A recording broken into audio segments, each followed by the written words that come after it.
ja'alna mansakanhum liyadhkuru ismallahi ala ma razaqahum min bahimatil an'am.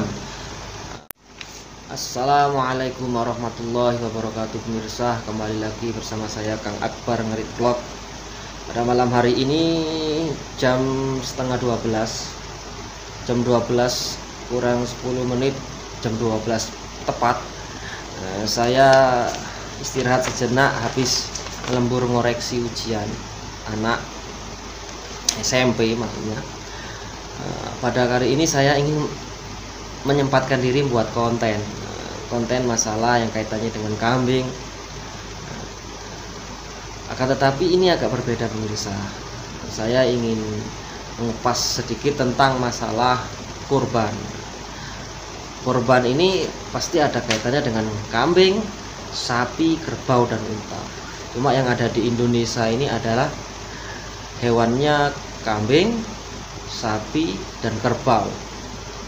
Terlepas dari itu semua pemirsa, saya ingin berbagi pengalaman. Terlebih saya juga pernah dulu belajar di pesantren, jadi saya ingin berbagi pengalaman tentang masalah istilah kurban.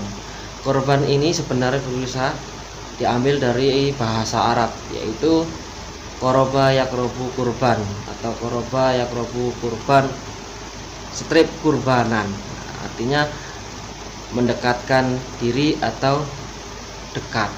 Nah, selain itu adalah bahasa lagi udhiyah, maka ada istilah udhiyatun.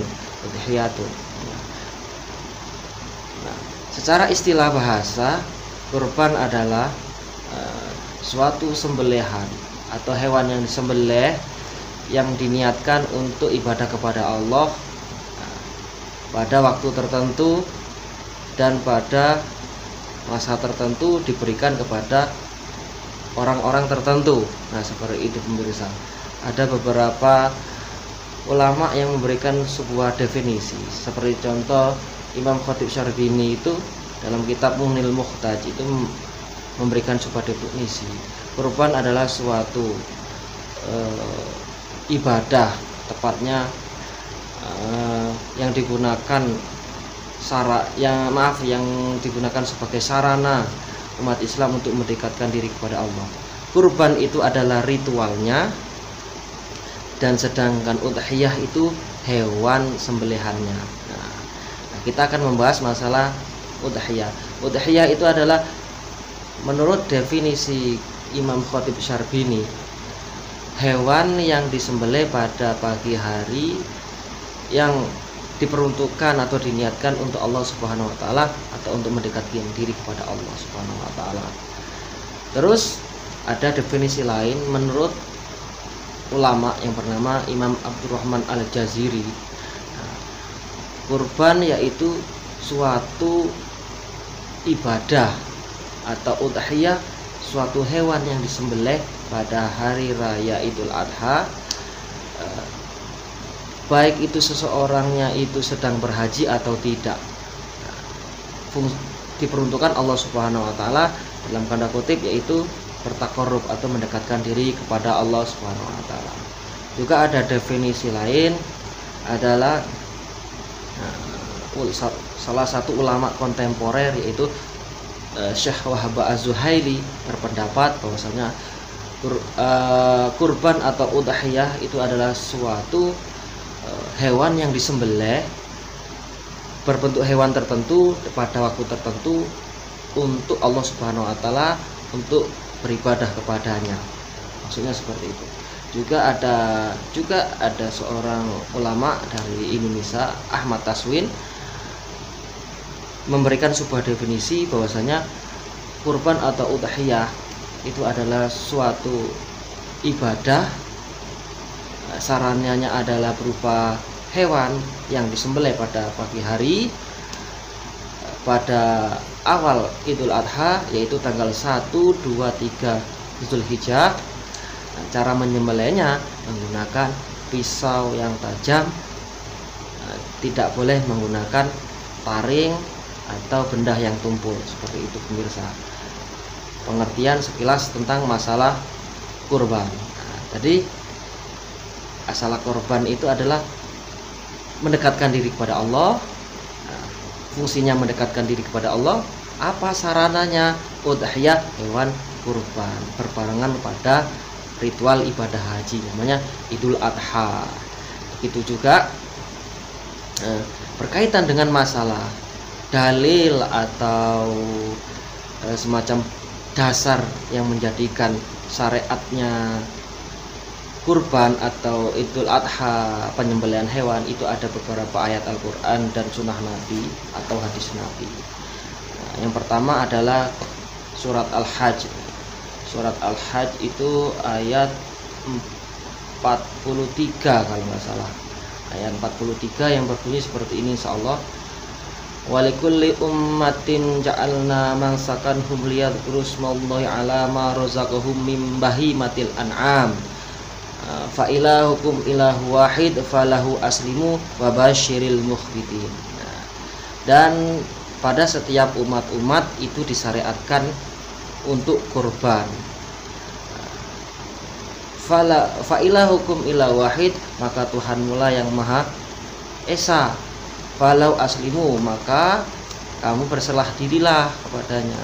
Wa basyiril mukhbitin, dan berikan kabar gembira kepada orang-orang yang taat kepadanya. Terus ada ayat juga pada surat Al-Kautsar ayatnya 1-2. Itu yang berbunyi inna a'thainakal kautsar. Inna, sesungguhnya kami, a'thaina, kami telah memberikanmu Muhammad, a'thainakal kautsar, sebuah kenikmatan yang sangat luar biasa. Seperti itu. Fasholli li rabbika wanhar, maka sholatlah dan berkurbanlah untuk bertakarrub kepada Allah Subhanahu wa taala. Itu dalil Al-Qur'annya. Begitu juga mengenai dalil sunnahnya, ada beberapa hadis riwayat Ibnu Majah dan riwayat At-Tirmidzi. Saya potong saja intinya yang berbunyi seperti ini, insyaallah. Mangkana lahu sa'atun walam yudahi fala yaqrabanna musallana. Mangkana, barang siapa, lahu dia mempunyai sa'atun, keluasan atau kemampuan untuk korban, walam yudahi, dan dia tidak berkurban atau menyembelih kurban, padahal dia itu orang kaya, kalau beli sapi atau beli kambing itu gampang sekali. Fala yaqrabanna, dan dia tidak berkurban, ya. Walam yudahi, maka dia tidak berkurban. Fala yaqrabanna, maka janganlah dia itu mendekati musallana, tempat sholat kami. Maksudnya Nabi Muhammad itu siapa yang orangnya kaya dan mempunyai kemampuan untuk berkurban, dia tidak mau berkurban, janganlah engkau mengaku sebagai seseorang yang muslim seperti itu, orang yang taat. Berarti ini tekanannya bagi orang-orang yang kaya. Ya, saya sendiri ya mudah-mudahan bisa berkurban. Saya cita-cita berternak kambing, salah satunya yaitu berkorban. Selain saya mempunyai tabungan untuk kesejahteraan saya sendiri dan keluarga, juga untuk bisa berkorban.